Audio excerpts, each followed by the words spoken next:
Bueno, les decía hace un momento, entonces se define como la presencia de niveles altos de colesterol en la sangre. Esta alteración puede darse por una dieta rica en grasas o por causas familiares, es decir, que puede ser transmitida genéticamente de padres a hijos. Entonces, lo que les decía hace un momento, de estas condiciones que se dan por las cuales uno pueda tener la enfermedad, digamos que la mayoría de veces es por transmisión genética. ¿Listo? Lo que no quiere decir que si yo no tengo en mi familia nadie que sufra esta enfermedad, que no la vaya a tener, no es tanto así, porque también se puede adquirir. ¿Por qué causas? Por la mala alimentación, por malos hábitos, por ejemplo, el hecho de fumar, el exceso de alcohol, ingerir alcohol y tener sobrepeso, pueden ayudar a que este tipo de enfermedad se empiece a generar. Las tres que vamos a mirar están relacionadas con el colesterol y los triglicéridos, ¿sí? Entonces vamos a mirar, también vamos a definir qué es eso del colesterol, porque normalmente nuestro organismo tiene unas moléculas, unas que ayudan a transportar esas moléculas grasas y otras que se adquieren a través de la alimentación, ¿sí? Entonces vamos a mirar cómo es que se clasifica el colesterol. Ahí está. En nuestro organismo normalmente nosotros tenemos dos tipos de moléculas o llamadas colesterol, una que es la HDL y la LDL. ¿Sí? Vamos a mirar en qué consiste cada una de estas porque hay errores de definición que se cometen por lo general cuando vamos a hablar del colesterol.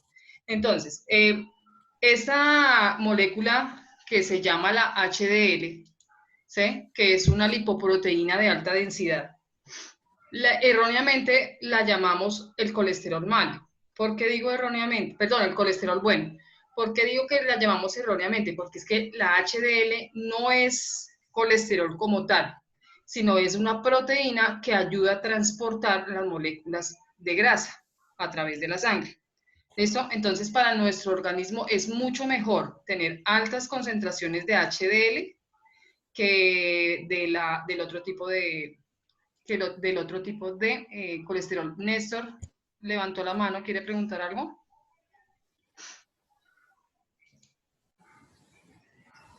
Néstor.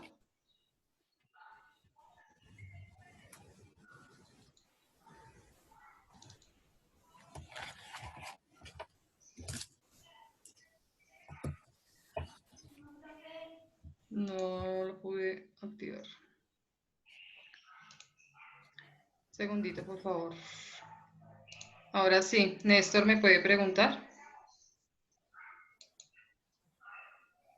Sí, profe. ¿Qué es una lipoproteína? Lipoproteína son moléculas Sí, químicas, señora. ¿sí?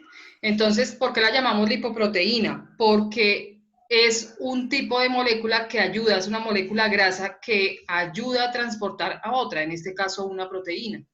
¿Sí? Entonces tiene un origen graso también. Acuérdense que lípido significa grasa. Eso por eso decimos que es una lipoproteína. De alta densidad porque tiene un peso molecular mucho más alto que el otro tipo de colesterol. ¿Sí? Entonces, a esa HDL está la sigla en inglés. ¿Sí? Por lo general, siempre esas moléculas están definidas por las letras, las iniciales con las que comienzan, y siempre digamos que se determinan en el idioma inglés. ¿Listo? ¿Contestaba pregunta, Néstor? Bueno, yo espero que sí. Sigamos entonces. El otro tipo de molécula es la de colesterol, es la EDL, la LDL, que a esa sí la llamamos también erróneamente el colesterol malo. ¿Por qué? Porque es el tipo de grasa que se adquiere a través de la alimentación. ¿Quién transporta la LDL? El HDL. ¿Listo? Entonces pasa lo contrario. Si nosotros en un examen de sangre nos sale que tenemos altos niveles de LDL, ahí es cuando vamos a empezar a tener problemas, porque hay un exceso de grasa. Entonces, si tenemos más de LDL que de HDL, ahí vamos a empezar a tener problemas o enfermedades de tipo metabólico, ¿sí? En cuanto a las grasas. Porque si hay mucho LDL, estas moléculas que son las que transportan al LDL no van a alcanzar, ¿sí? Entonces, por eso hay problemas. Es muy beneficioso para nuestra salud tener los niveles altos de HDL y bajos los de LDL. Pues de esta forma aseguramos que el colesterol no se quede en la sangre, sino que sea llevado y almacenado en los tejidos. Por lo general, el proceso se hace en el hígado. Por eso es que el hígado es tan importante. Entonces, a través de que también ayuda a filtrar muchísimas otras sustancias químicas, entre una de ellas y de las más importantes es que ayuda a metabolizar las grasas. ¿Listo? Muchachos, ¿hasta ahí tienen alguna pregunta? Yo miro acá a ver si alguno levanta la mano. ¿Ninguno? Bueno, yo espero que todos me estén escuchando. Ojalá que sí. Sigamos con la otra diapositiva. Ahí en esa imagen que ustedes ven, digamos que gráficamente me habla de cuál es la función de las dos. Entonces vean que los círculos amarillitos me hablan del colesterol LDL. Entonces si ven que cuando hay exceso de este tipo de lipoproteína, las de HDL, que son las que se encargan de transportarlas, no alcanzan. Entonces, ¿qué sucede? Cuando no pueden ser transportadas, ellas lo que hacen es empezar a formar una placa de grasa que se va a ir almacenando en las arterias. Por eso es que cuando tenemos alto colesterol y empieza a haber este problema, el primer síntoma son los inconvenientes de tipo cardiovascular, ¿sí? Entonces, ahí el único que va a empezar a sufrir bastante es el corazón. ¿Listo? Esa es como la descripción gráfica de la función de los dos tipos de colesterol. Listo, eso en cuanto a la... Se me olvidó el nombre. ¿Alguien me lo puede recordar, por favor? ¿Alguno? ¿Cómo se llamaba la enfermedad anterior?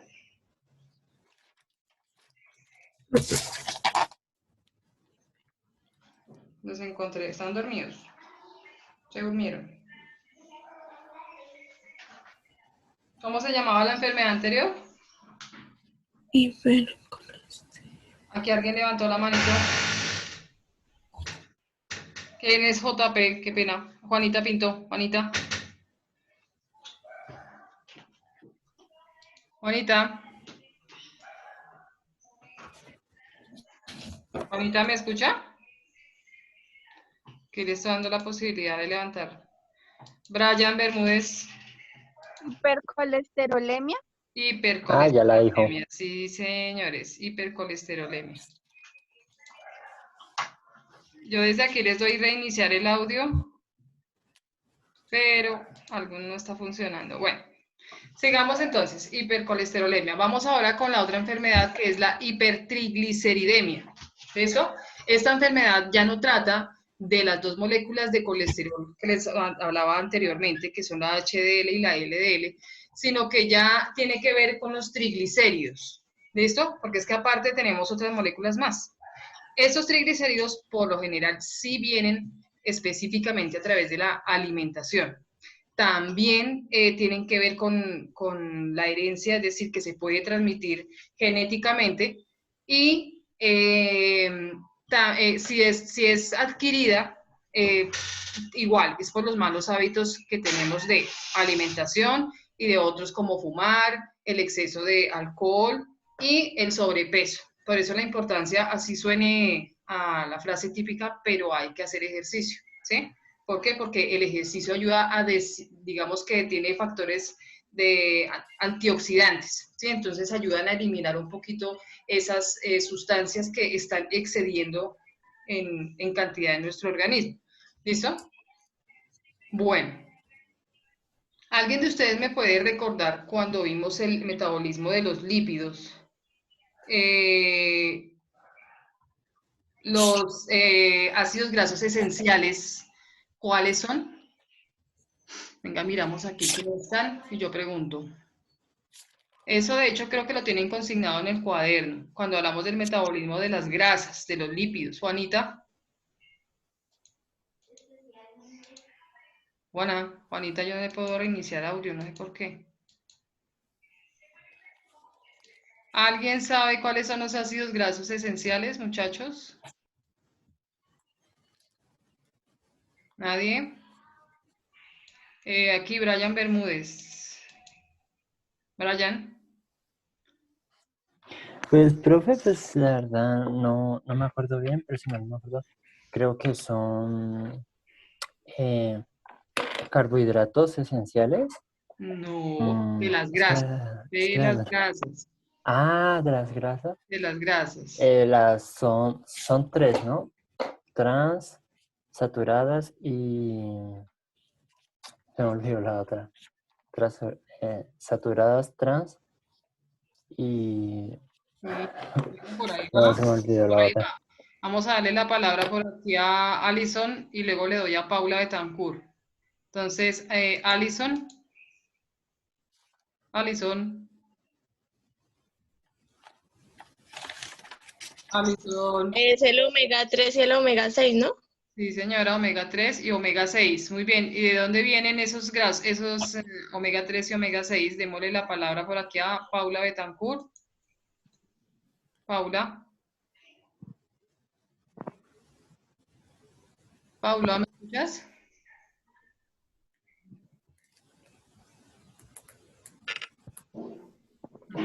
Sí. Profe, pues tenía entendido que los ácidos grasos se dividían en saturados e insaturados, ¿no? Sí, señora. ¿De dónde provienen los ácidos grasos saturados? Es decir, dame una característica, mejor, cambio la pregunta, una característica de los ácidos grasos saturados. Que incrementan los niveles de colesterol en la sangre. Exactamente. ¿Y por qué se dará eso? ¿Se acuerdan que les expliqué más o menos cómo, en qué estado está y cómo llega, cómo se forma? ¿Se acuerdan que les dije algo? ¿No? Pero está muy bien. Efectivamente, los ácidos grasos también hay una clasificación además que son, son los saturados y los insaturados. Recuerden que les había dicho que digamos que la característica de los saturados es porque se solidifican, ¿sí? Y me disculpan los que tienen levantada la manito, no les alcancé a dar la palabra, pero pues ténganme paciencia. Y los insaturados son esos ácidos grasos que por lo general vienen de los vegetales. Entonces, les decían en alguna oportunidad que es mucho mejor consumir aceites de tipo vegetal que consumir aceites de origen animal, ¿sí? Por esa condición que se da. Entonces, es mucho más beneficioso consumir un tipo de ácido graso vegetal que me asegura que de pronto no va a tener esa misma reacción que es la de solidificarse y no me va de pronto a subir esos niveles de colesterol o que va a ser difícil poderlos metabolizar. ¿Listo? Bueno, entonces continuemos y yo ahorita sigo haciendo más preguntitas.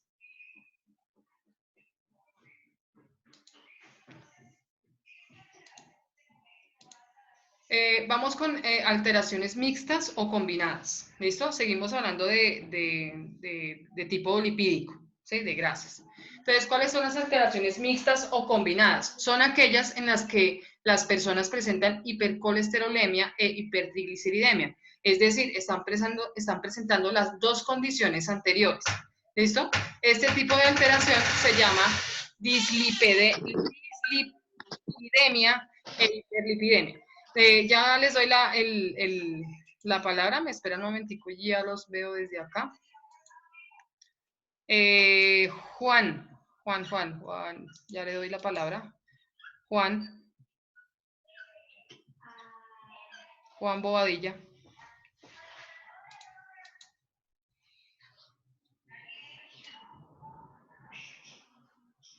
Bueno, nadie más levantó la mano por acá. Sigamos entonces. Entonces, les decía, son aquellas en las que las personas presentan los dos tipos de enfermedades anteriores, ¿sí? Este tipo de alteración donde ocurren estos dos se llama dislipidemia o hiperlipidemia, ¿listo? En este caso, la persona sufre de altos niveles de colesterol y de triglicéridos, es decir, tiene doble problema. Esas imágenes que ustedes ven acá, pues muestra el taponamiento de la arteria, cómo empieza a formarse toda esa placa de colesterol. Y miren ustedes cómo afecta el paso del flujo sanguíneo, ¿sí? Por eso les decía que el mayor afectado ahí es el corazón. ¿Por qué? Porque es que no va a llegar oxígeno al corazón, ¿sí? Entonces aumenta la presión sanguínea, es decir, el corazón tiene que esforzarse mucho más y ahí es cuando empiezan a haber problemas cardiovasculares. La otra imagen que ustedes ven ahí es una toma de sangre de una persona con este problema. Entonces, miren ahí cómo la cantidad de grasa empieza como a separarse del plasma como tal, de la sangre, ¿sí? Entonces, esta es una persona que ya está grave de tipo de metabolismo o de alteración de los lípidos. ¿Listo? Ya vamos entonces, ahora sí, ya no es de tipo lipídico, sino una enfermedad metabólica propia de los carbohidratos, que la clásica y la que se conoce con mayor probabilidad que podamos obtener es la diabetes. ¿Listo? ¿Listo? Dice aquí que es la principal alteración relacionada con el metabolismo de los carbohidratos. Es una enfermedad que se puede adquirir y una vez que la adquirimos y una vez que está en nuestro, o la tenemos en nuestro organismo, tenemos que convivir con ella durante toda la vida. ¿Por qué se caracteriza? Y ya de esto también habíamos hablado en alguna oportunidad. Porque la persona que padece de diabetes tiene unos niveles muy altos de azúcar, es decir, de glucosa en la sangre. Todo tipo de sustancia se transporta a través de la sangre, incluyendo cuando nos ponemos un medicamento, nos inyectamos un medicamento, nos tomamos una pasta, todas esas sustancias se están transportando a través de la sangre. Y el azúcar, pues no es la excepción. ¿Listo? Ya sabían ustedes que la sustancia responsable en nuestro organismo de transportar la glucosa es la insulina. ¿Listo? ¿Alguien me puede, por favor, recordar dónde se produce la insulina? ¿En qué órgano de nuestro cuerpo? Santiago Gutiérrez. Santiago, puedes activar el micrófono.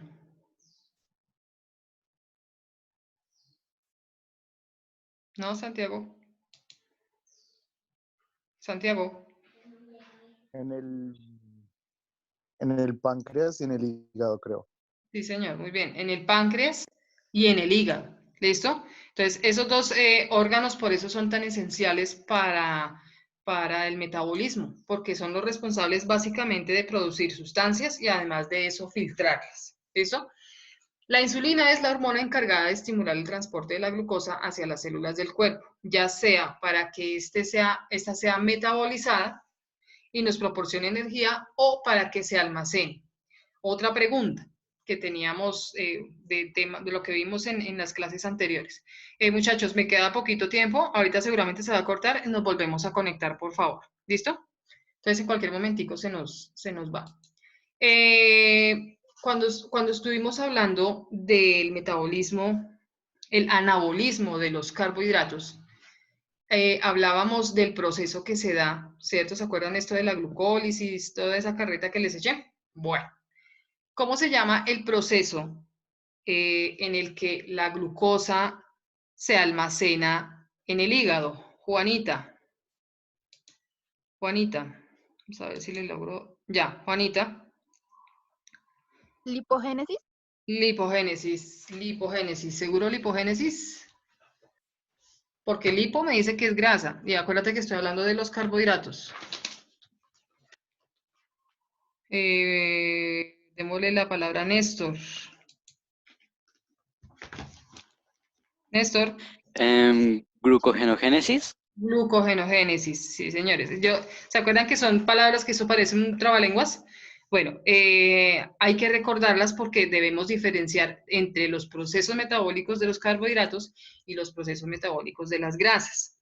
¿Listo? Digamos que el proceso metabólico que se dan las proteínas sí es algo muy complejo también, pero no tiene tantos mecanismos como los tienen, por ejemplo, los carbohidratos. ¿Listo? ¿En dónde se almacena la glucosa que no necesitamos? O sea, que el cuerpo no está utilizando. ¿Dónde la almacenamos? Démosle aquí la palabra a Nicolás. Un momentico. Ay. Nicolás. Se almacena en el hígado. ¿Y cómo se convierte la sustancia? ¿Se convierte en qué? La sustancia se llama, o sea, la glucosa pasa a glucógeno. Muy bien, pasa a glucógeno, ¿listo? Y se almacena en el hígado. Y lo mismo, si se almacena ahí, ¿cierto? Y si necesitamos utilizar, es decir, si no comimos, no hay glucosa proveniente de la alimentación, Entonces, ¿qué pasa? Que el organismo necesita agarrarla de algún lado. ¿Y de dónde? Pues de donde está almacenada. Ahora mi pregunta va, ¿cómo se llama ese mecanismo donde es lo contrario? El glucógeno tiene que pasar a glucosa. Entonces, venga a ver a quién le damos la palabra por aquí, que no haya hablado. Que miremos, Juanita, Juan ya hablaron. Vamos a darle aquí a Alison.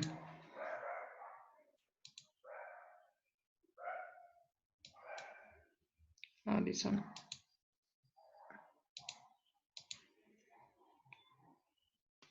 Alison. ¿Cómo es la pregunta, profe?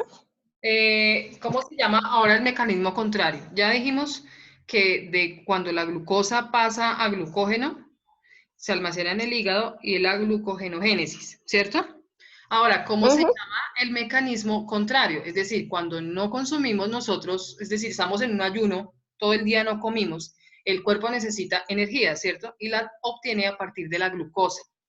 ¿Cómo se llama el mecanismo donde el glucógeno que ya está almacenado en el hígado tiene que pasar otra vez a glucosa para poder obtener energía? ¿Cómo se llama ese? Glucogenólisis. Glucogenólisis, sí señor. ¿Listo? Eso. Tenemos que tener siempre presente esos mecanismos. Yo sé que la palabra es hasta difícil de pronunciarse y de grabársela, pero lo que debemos saber nosotros es que reciben un nombre y todo viene a partir de la glucosa. Es decir, si estamos hablando de los carbohidratos, la principal sustancia que nos proporciona a nosotros energía es la glucosa. Yo espero que no se me estén durmiendo. ¿Sí? Bueno.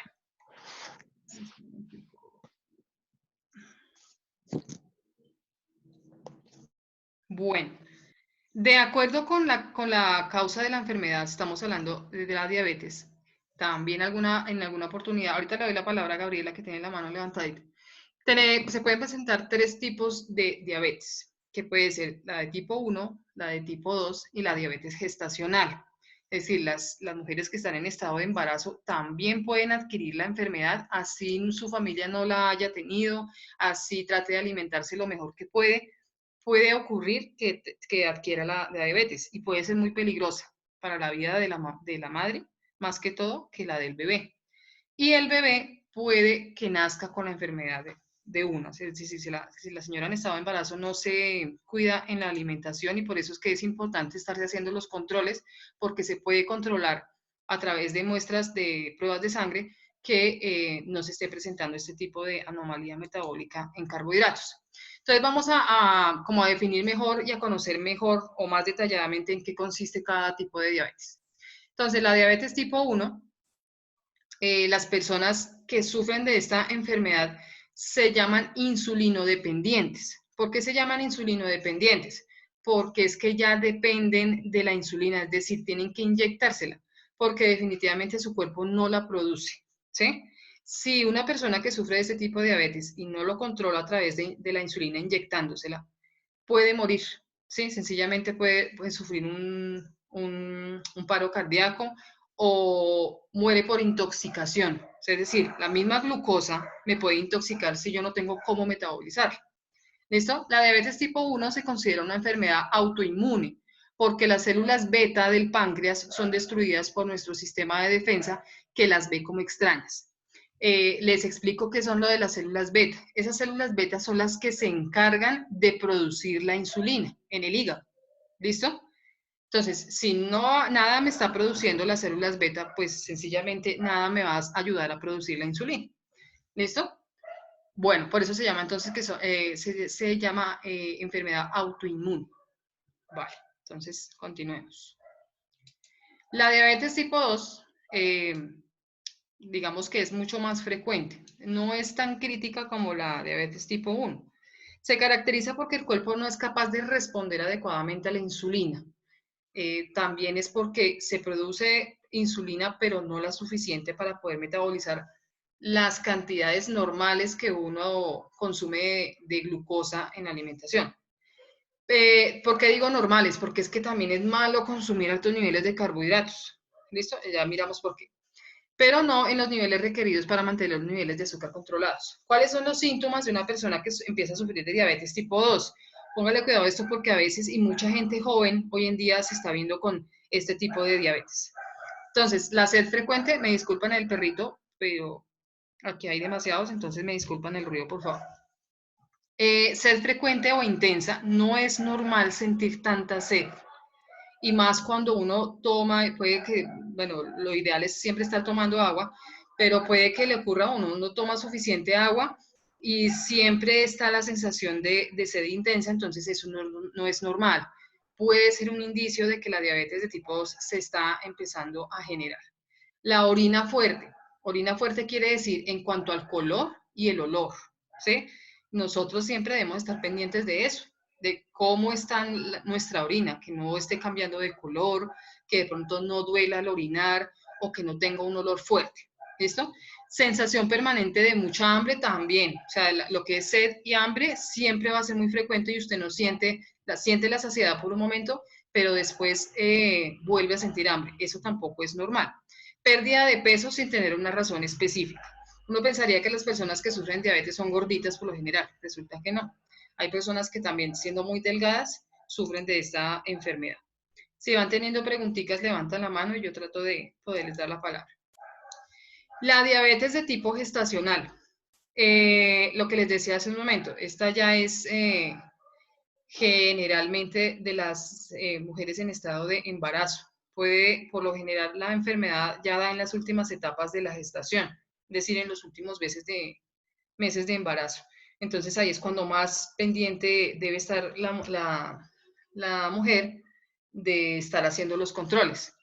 Cuando una mujer está embarazada, ciertas sustancias que se producen durante esta etapa pueden bloquear la acción de la insulina y de esta manera aumentar los niveles de glucosa. Lo que pasa es que en el cuerpo de una mujer en gestación es una alteración hormonal muy grande, ¿sí?